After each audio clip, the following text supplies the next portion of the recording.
Give me just a second. I'll be right back with you.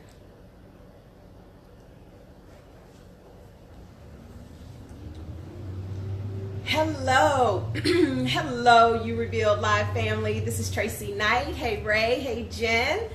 Hey, Shirley. Nice to see you guys here today.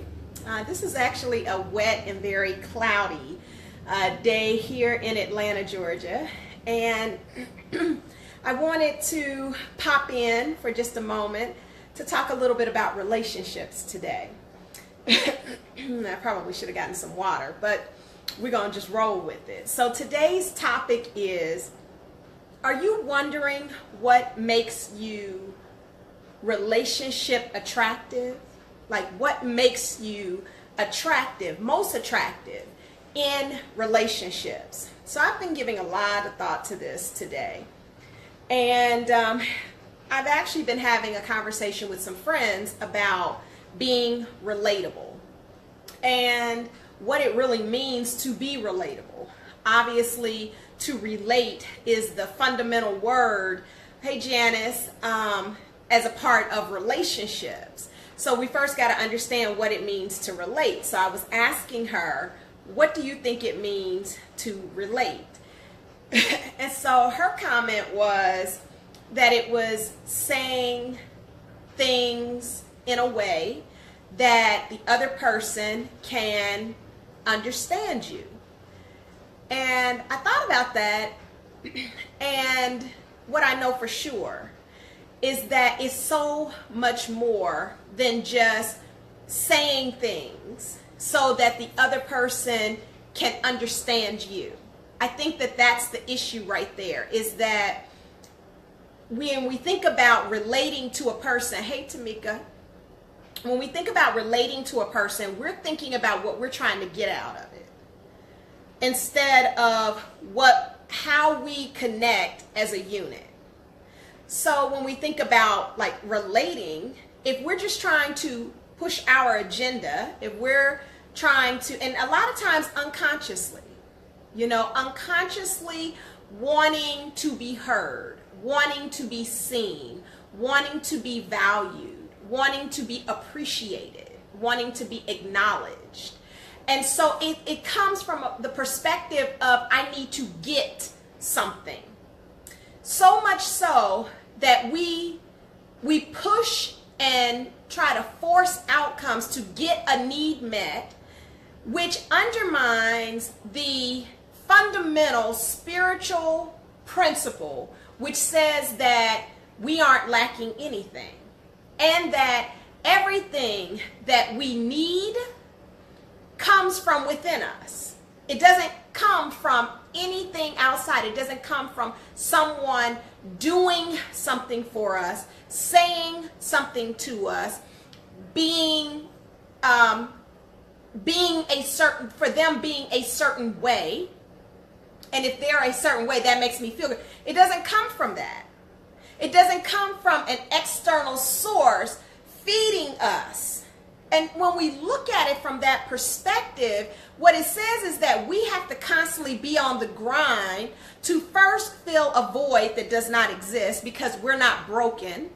We are simply in a process of illuminating the need to grow and then moving through that process. So in other words, we're growing. We're not fixing ourselves.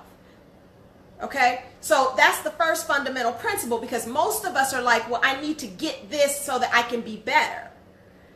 I need to do this so I can be better.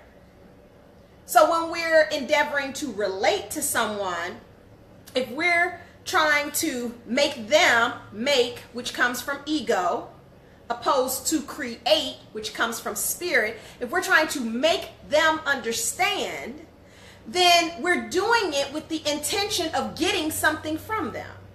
In other words, it's a quid pro quo. You scratch my back, I scratch yours. Compared to the principle of creation, which comes from spirit. So spirit has given us the power to create, because we come from the creator. Even though we are the creation, we come from the creator, and we have been given the ability to create. And when we create, we have to create out of spirit. That's where I was reading on Instagram just a few minutes ago a post that someone had where she said, I'm doing a reflection on the connection between the word art, A-R-T. And she said the connection between art, earth, and heart. So what she was saying is that art is in each of those words, but I just want to focus on the heart for just a moment, because in connecting art and heart, as you know, when you're in a creative process, that is coming from inside of you. That creative expression, that artistic expression, which does not, hey Ashley, it doesn't have to be something on a canvas or because it's vocal. It doesn't have to, or theatrical. That artistic expression is the ability, Brandy, to be able to connect with someone. So when we talk about trying to make someone understand us or to say something where people will understand us, we are not creating. We are trying to force an outcome, which is what our ego would have us do on a regular basis, is to force our own agenda, to force the outcome that we want. Because see, what we're really trying to do is, instead of I come whole and you come whole and we connect, we come from the premise that I'm missing something, and if you could just see me and value me, you will feel me, and then I'll be whole. Instead of I come whole and I bring all of who I am to the table. Now, we're already perfect, whole, and complete, but we're growing. We're growing into more of who we are. We're revealing ourselves to ourselves. But we have to come from the premise that is already there, that everything we need. See, it's only the perception that we are missing something. And the perception is just a belief. And so if we shift the belief in knowing, which knowing is indisputable, it is the unequivocal acceptance of what is truth. We come from the perspective of knowing that I already have what it is that I need, and understand the word is need. So now this is not about me wanting something. It's about knowing that I have everything I need, so now I can stand firmly. So anything that I want becomes a desire, but not something that I have to have, which if I'm going after things I have to have, that makes me a desperado. In other words, I become desperate to try to create a relationship that may or may not be a holy union, a holy relationship. Okay? So when you're in the state of desperado, you're desperate to try to get them to do what it is that you want them to do. And it doesn't really matter whether or not it is an intimate union or family or your children or your friends or whatever.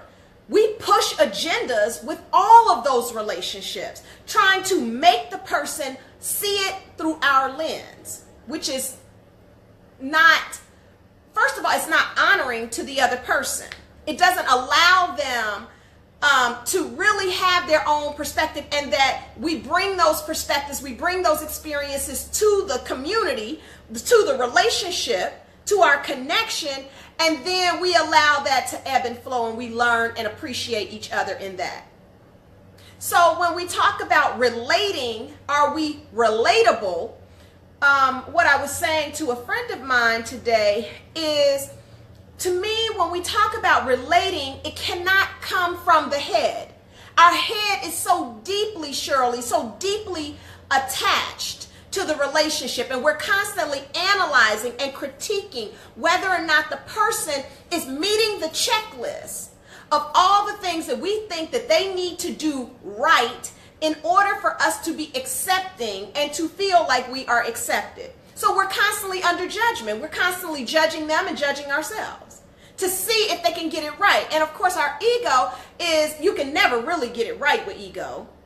And so, you know, this is why we throw relationships away. Because we're waiting, Evelyn, for the people to get it right. Or our ego is going to say, that's not the right union for you, because it makes you feel the person doesn't understand you. They don't get you. Well, we don't really need for them to understand. What we really need is to have a knowing that we're perfect, whole, and complete. They're perfect, whole, and complete. And whatever experience is happening in the relationship, we get an opportunity, John, to sort of work through those experiences so that we can grow for the greater good of our individual self and for the union, for the relationship. And what does that require? It requires us emptying out our head, okay? Which I know people will say, well, that's impossible because I'm constantly having thoughts. But what I'm suggesting is that we set aside head and focus on heart. See, I think so often we're so afraid and so intimidated by the idea, the concept of our hearts coming together in union. Because it can be painful when things rub up against our attachments, or they rub up against our expectations, and then a person doesn't meet the expectation. But it's only painful because we had the expectation from the get-go. But what would happen if we didn't have the expectation and we just opened our heart to expressing love? Now, what that would require is vulnerability. Ego, humanity, our humanness, hates vulnerability and will fight you. To avoid it. Spirit, on the other hand, loves vulnerability. And I want to talk to you about why.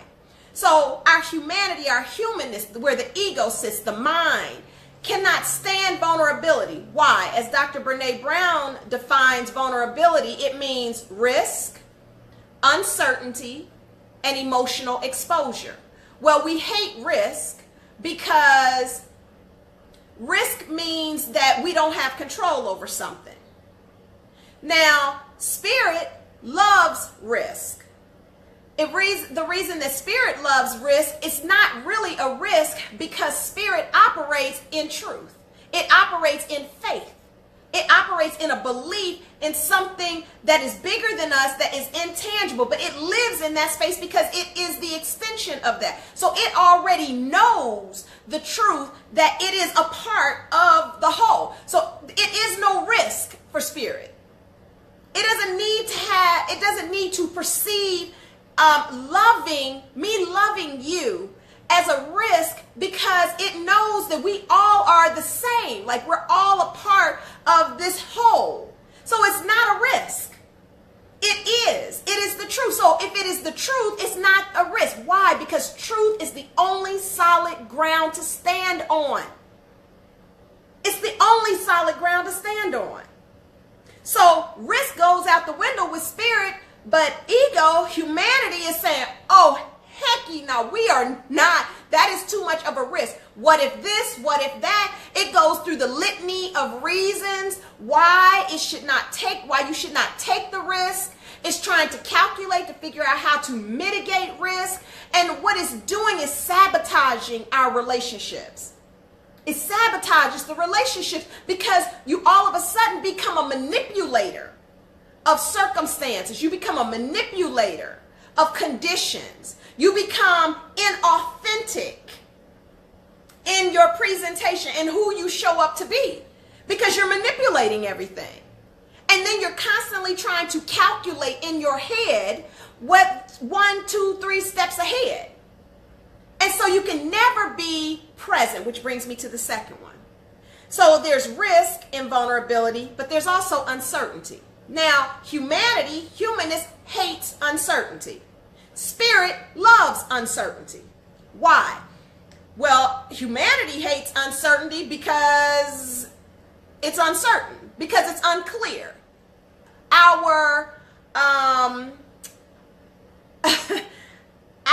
Thank you, John. Yes, absolutely. You killing yourself thinking you are protecting yourself. Absolutely.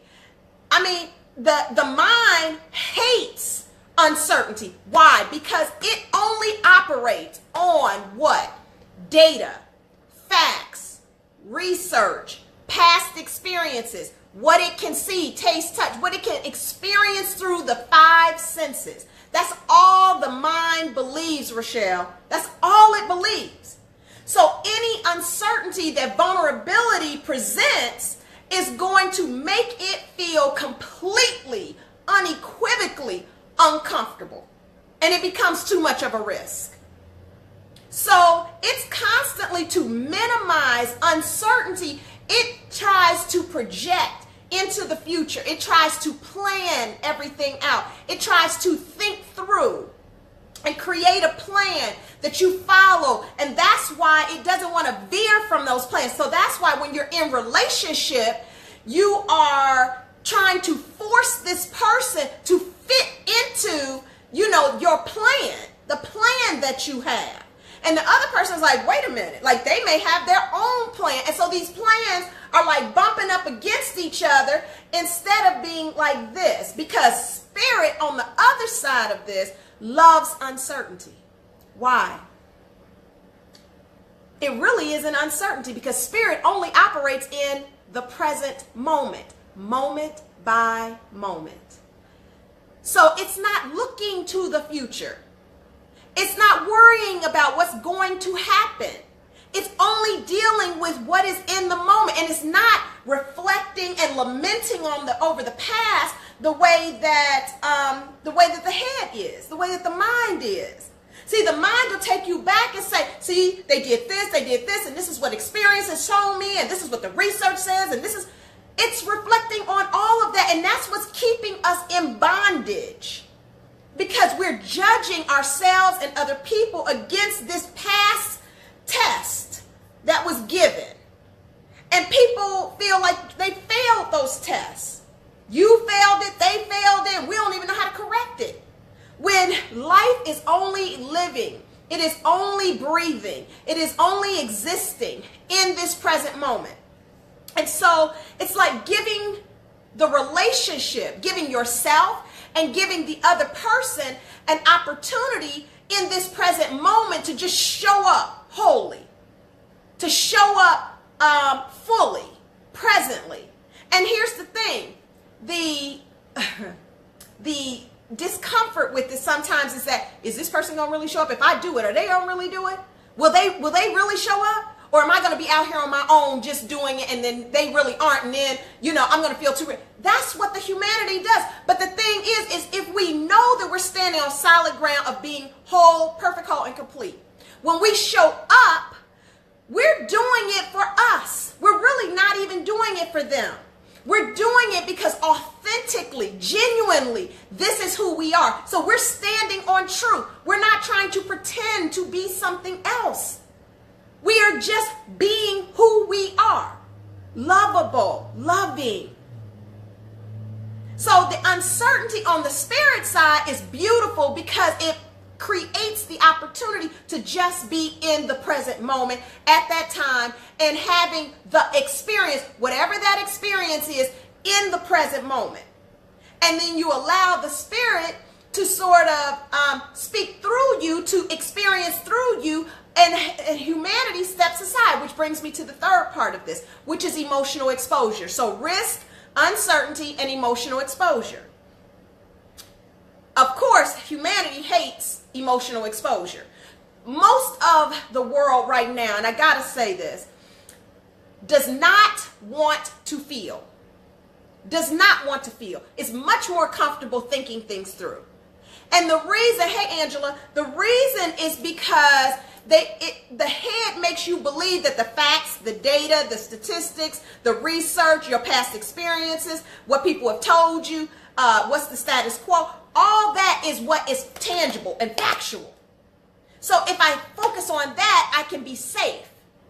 And if I'm feelings are so volatile in ego's mind that it creates uncertainty and it creates risk. But here is what is happening as a result of us not wanting to feel. We have put on, so you cannot get away from feeling. You cannot get away from it. You're born to feel. It is a natural part of our DNA, of our experience as a human being. Now, what people are doing is self-medicating to avoid it. We're taking all kind of drugs and alcohol and overeating and depression, all of this to try. Depression is coming about not because people are mentally unstable. Depression is coming about because of all the suppression of our feelings and not allowing ourselves to emote. That's where emotions come from, to emote exactly what it is we're feeling in a healthy way. See, when you keep pushing everything down, what happens? It keeps building up. You keep trying to press stuff down and you packing it in as much as you can to, you just keep putting on more and more and more layers till it explodes. And people have to start sedating themselves just to keep themselves from actually feeling what is naturally there. See, a feeling is not meant to stay with us. A feeling is meant to be like an alarm system, an indicator, not necessarily of something bad, because you have feelings around stuff that's good. We don't even allow ourselves to feel the good. Like, oh my God, I don't want to feel too much of this good because it may not be real, and then I'll become too attached to it. So we don't even allow ourselves to feel the fun, the joy, the love, the expression, all of that in the present moment. Because we're too busy analyzing and critiquing and deciding based on perception and attachment to expectations what it really means. And, that attachment to it is, first of all, eliminating the opportunity to really fully experience life. And then on top of that, we're pushing all the feelings and emotions down, and where the emotions are, which to emote is actually to express outwardly, we're having toxic emotional expressions. Sometimes it's like we're aloof, so you wonder why people feel like they can't connect with you in relationships, because you're not present, because you're hiding behind a wall. Where do you keep your spirit? You keep them in a hole? I used to keep mine behind a wall. I built a fortress, and I hid her behind there because it was in my mind too painful to allow her to come out and to experience life and to tell myself the truth about how I felt about various situations. Some painful and some amazing. And they become more and more amazing as I become more and more authentic, as I become more of an embracer of who I am, what I feel, even what I believe, because I'm practicing authenticity. And so on the flip side of this, spirit loves emotional exposure. Why? Because emotional exposure means that you're feeling, and this is what I didn't say. Spirit is communicating with you, Rochelle, through your feelings. This is why I say, where are you hiding your spirit? Because we've strangled out the line so that we cannot feel or hear it. And so then we hide the spirit over in some cave, some deep, dark cave somewhere, so that we can only be present in this physicalness. And then we wonder why we have a life of pain and anguish and tattered, fragile, dysfunctional, sometimes absent relationships. You can't relate because you can't feel.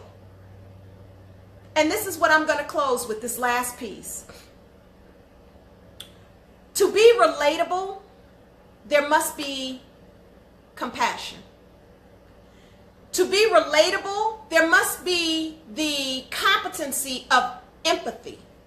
Empathy warrants compassion. It triggers compassion.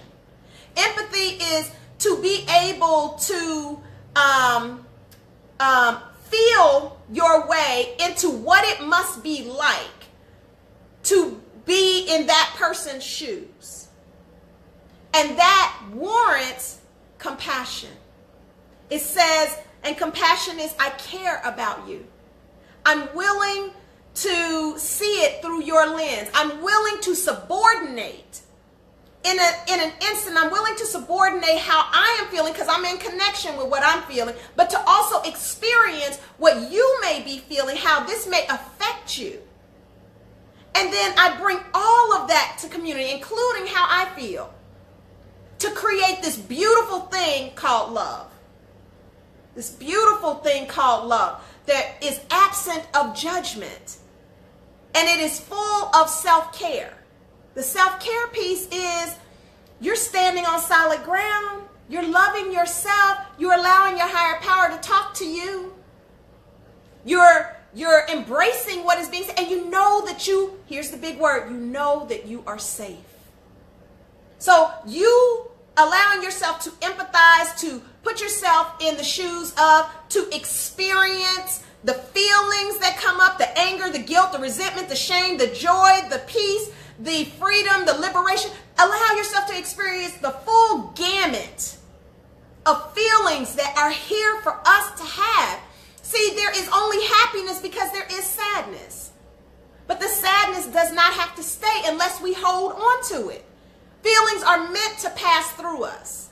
They're meant to be an alarm system to say, oh, this is how I am, this is how I'm feeling about this, how I'm experiencing this. And when we let it pass through us, then what happens is we get up in the next moment and get to have another feeling of forgiveness, of acceptance, of release, of freedom. We get to have that in the next moment. So if we want to be relatable in our relationships, you know, we must go to the space of opening up our heart. That's the only way. There's so many relationships, so many marriages where it's all head-centered. You know, and people are going through the perfunctory acts every day of getting up, going to work, coming home. You know, maybe you have sex periodically, you know, drunken states, because the drunkenness, and that's, I don't have any judgment against drinking and alcohol. That's not the point I'm making. I'm saying drunken states in overdoing everything to compensate for the lack of connection that exists. I'm talking about spiritual connection where you create a holy union, whether it's with your family, where you really understand and you really know them, you appreciate them, you value them, and you thank God for them. It's the absence of that that's stripping us. So in this holiday season, I'm going to challenge us as I close this out to look a little deeper at how we are either holding our relationships in a holiness, in a whole space, that means wholehearted, or whether or not we are devoid of being present, of feeling, of experiencing, of showing up, of allowing ourselves to actually be vulnerable. And where we are willing, let's transform it. Let's choose a different way so that we can have healthier relationships with our children, with our significant others, with everybody in our life, with our friends. Being present and stop hiding. Bring spirit out of hiding. Release spirit from the incarceration, from the imprisonment that we have put he, she in to keep ourselves from experiencing the joy and the fulfillment of life. That's it. That's it for today. I'm challenging myself in the same way. It brings me to tears almost. You know, not almost. I'm brought to tears because I know how I have been absent. And you can still be present in relation, like physically there and completely emotionally absent. Just guarded in every way. I've done it. And so I'm on this quest to, here's the closing. My prayer is to see as God sees. And it brings me to tears. To see as God sees. To be able to see every single person as God sees them, which is complete unadulterated love. To hear as God hears. Even though a person may be saying something that, you know, is not the truth. But for me to relinquish all judgment against them.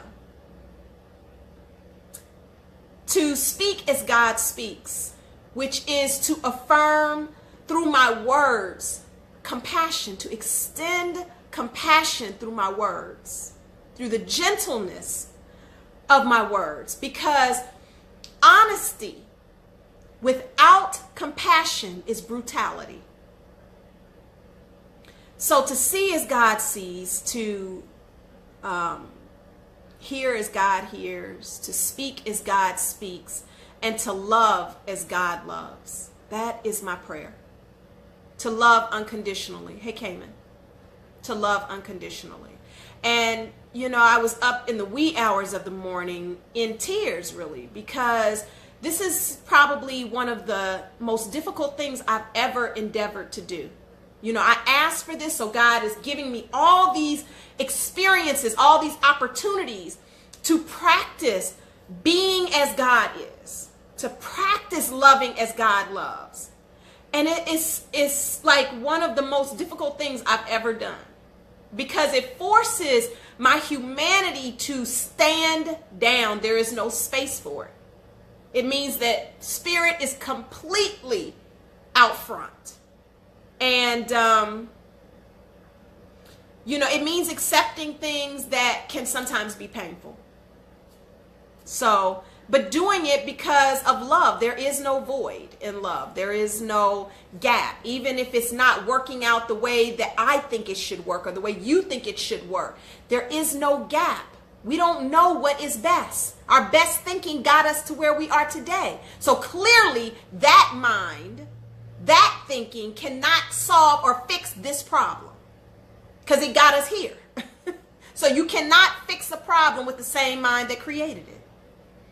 So it warrants having a different consciousness, a different posture, a different position, a different commitment, a different state of being, a different presence.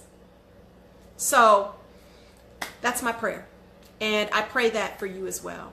This is Tracey Knight, your self-mastery coach. I want to thank you for being here. I want to remind you to like us, tag us, and share us with all your friends. And remember that we are here with you every day, typically between 11:30 and 1. I'll be here all through the Christmas holiday. Hit me up if you need some support. I'm here. So this is our daily dose, our daily vitamin as we build up the muscles, the internal muscles to be a master of our own life. It is today that we are taking back, transforming, and winning at our own life. Thanks so much. Yes, Cayman. Thank you so much. Peace.